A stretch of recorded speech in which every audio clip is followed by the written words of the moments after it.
इस माशरती बिगाड़ में मोहब्बत का भी एक सफ़र जारी रखना चाहिए, हमें एक दूसरे का ख्याल रखना चाहिए। आए काश कोई ऐसे शख्स भी हो, ऐसा शेख भी हो, शेख हैं कहते हैं कि यार मेरी वजह से अगर तुम्हें किसी से लड़ना पड़े, उलझना पड़े, ताल्लुक तोड़ना पड़े, तो आप मेरी वजह से ताल्लुक ना छोड़ना, आप उलझना नहीं, अपने गली मोहल्ले अजीजों अकारिब रिश्तेदारों से कभी ताल्लुक मत तोड़ना। क्यों?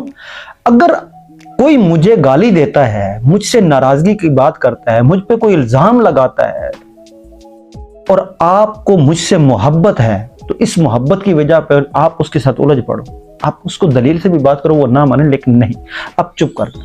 अगर आपने उस बंदे के साथ उलझन की, आप उलझ पड़े, तो मेरा आपके साथ कोई ताल्लुक नहीं। क्या ऐसा जोड़ने वाला भी इस दुनिया में है? जी हाँ है, और ऐसे लोग हैं।